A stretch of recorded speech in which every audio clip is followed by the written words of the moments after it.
The Honda Civic Type R has been a very popular hot hatch in the UK, and as you can see, today I'm joined by not one, but two. So I'm joined by the EP3, the very first Civic Type R sold in the UK, and I'm also joined by the FK8, the latest Civic Type R to be sold in the UK. But how do they compare? Well, they're both here, so let's find out. Now to begin with, let's talk about looks.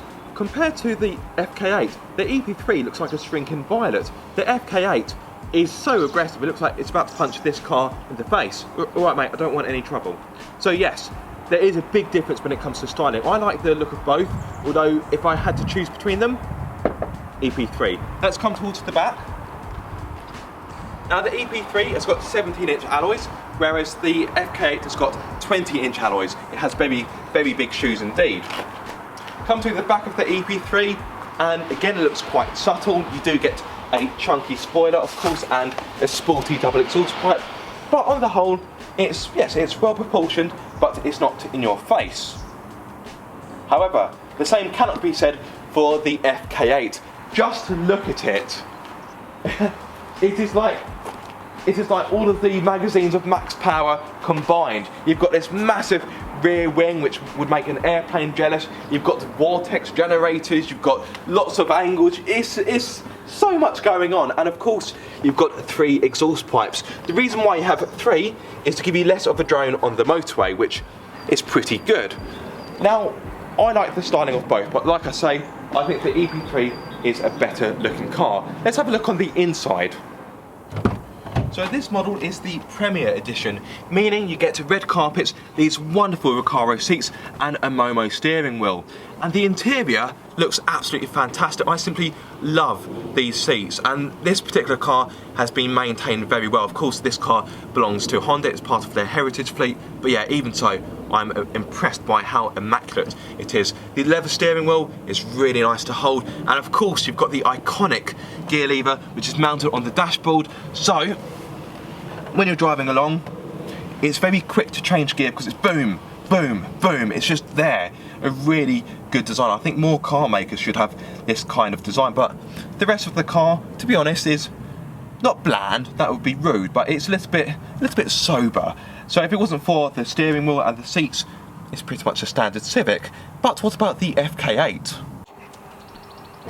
Like the EP3, the FK8 gets bold red and black seats which look fantastic, and compared to the EP3 they are sat a little bit lower, so when you get in the car it really does feel like you're in a sports car because they are low slung and they feel fantastic to sit in. They have the perfect blend of comfort and support. The inside, you've also got suede detailing here on the centre console, faux carbon details on the dashboard and red trim, and of course this car is much more modern, therefore you get a touchscreen, you get your mod cons, dual zone climate control, reversing camera, front and rear parking sensors. Yeah, this car obviously has a lot more kit, but like the EP3 you get a 6-speed manual gearbox which has an alloy gear knob, very nice indeed, although it is a little bit cold on winter mornings, and you get a very nice leather steering wheel. This one has got red touches on it and it looks fantastic. But that is enough talking about the inside and the design. What are they like to drive? That's what you really want to know.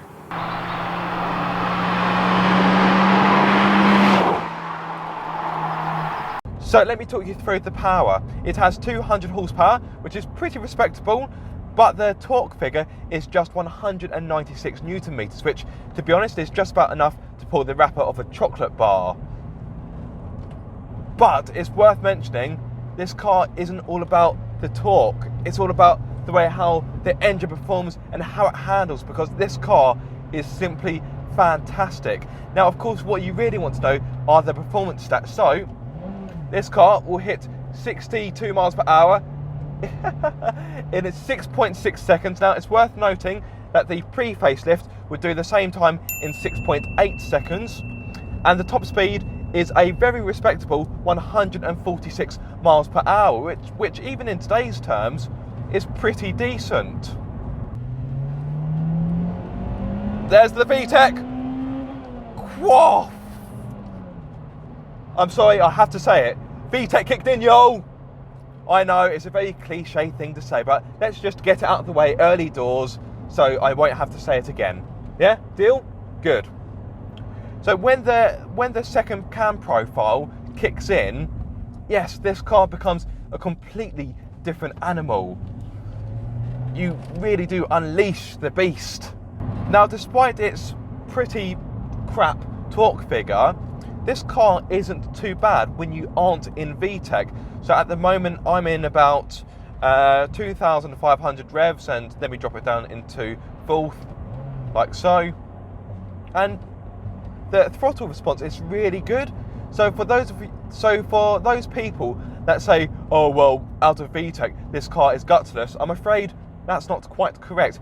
Yes, okay, so you haven't got that low end grunt that you get from a turbocharged alternative, but this car is not a slouch, and it's quicker than the equivalent Mark IV Golf GTI that was sold at the same time. The Mark IV GTI, it had become bloated and complacent, and it was open for attack for the Civic Type R, and the Civic Type R did attack, and then some. The GTI is more refined, it's a bit more civilized, it's got better table manners, but this car is simply raucous. This car has been race developed, and you really do get a sense of that. The chassis, the suspension, the whole car has been set up from a racing perspective. Now let's talk about the boring things like the ride.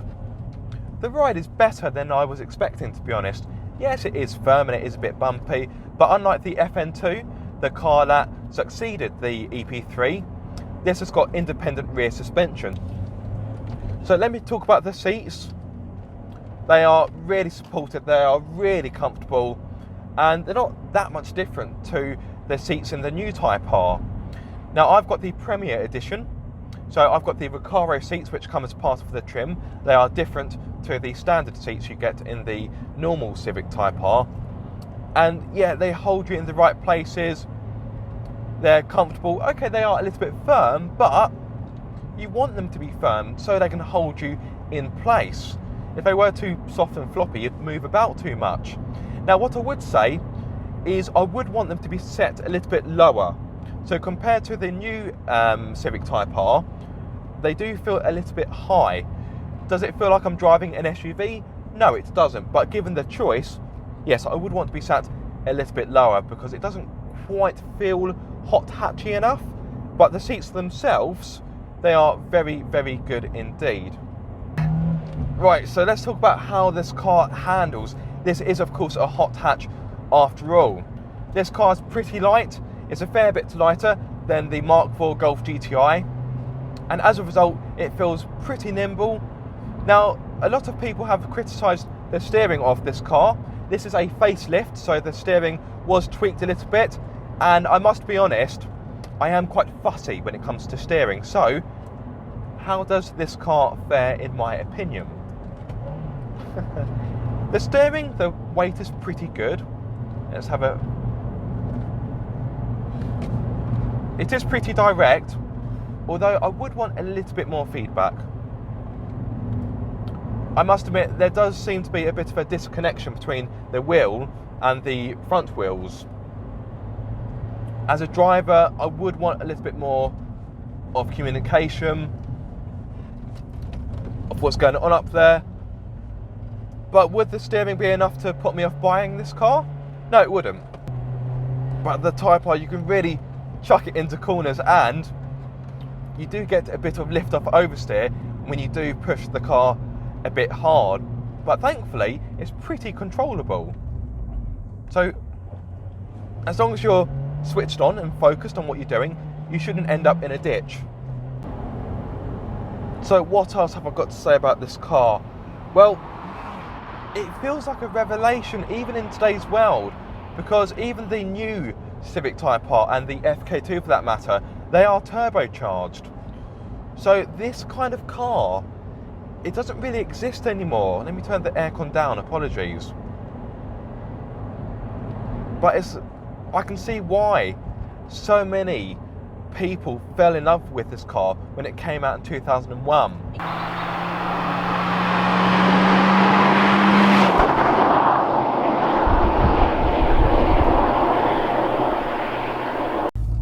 So into the FK8. Out with the old and in with the new. And one of the first things that you notice about the FK8 as opposed to the EP3 is the driving position. The driver's seat is so much lower than the EP3. It's low slung, it feels like I'm actually driving a sports car. I simply love it. I feel like I'm cocooned in the car as opposed to sitting on it. Another very obvious change is, of course, the power delivery. So this still has a 2-litre VTEC engine, but it is turbocharged. Therefore, I've got more performance and more power. Speaking of which, let me give you some stats. So this has 320 horsepower with 400 Newton meters of torque. This is still mated to the front wheels via a 6-speed manual gearbox. So thankfully, Honda hasn't gone down the route of making this car all-wheel drive and fitting an automatic gearbox. Nope, this is still very much a driver's car. But as you would expect, with more performance, this car is quicker. So this car will hit 62 miles per hour in 5.8 seconds. Yes, I know it's not quite as fast as the outgoing Ford Focus RS or the Golf R, but it's not what you'd call slow. And the top speed is a mind-boggling 169 miles per hour in a Honda Civic. Craziness. Now, of course, I've driven this car before, and when I first drove it, I described it as Japanese witchcraft, and I still stand by that statement, simply because the way how this car has been engineered is just simply fantastic. The amount of grip is phenomenal. I actually took that corner a little bit faster than I was hoping to, but even so, the car just dragged itself around. Another key change is that this car has a limited slip diff. Therefore, in the corners, it just grips and grips and grips and grips. This car's got grip for days. You can pretty much throw it in at any speed and it's planted. It's just glued to the road. It may as well be on rails. Yes, I know that's very much a motoring cliche, but it's true. This car, the way how it handles is fantastic. The gear change is just as slick as the EP3. It's short, snappy, and it feels sweet as a nut. It's fantastic to use. It's not quite as close to the steering wheel as the EP3, but to get to it, you can still get to it pretty quickly. I'll tell you another thing I love, the red seat belts. I know it's a really small touch, but the red seat belts just look really cool in my opinion. And it complements car obsession. Look at that. This car was made for me.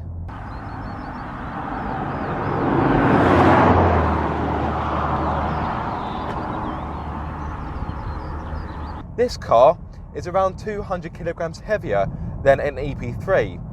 Can you feel the extra weight? In the corners perhaps, but this car is still light compared to its rivals. Because of course, this car doesn't have four-wheel drive and it doesn't have an automatic gearbox.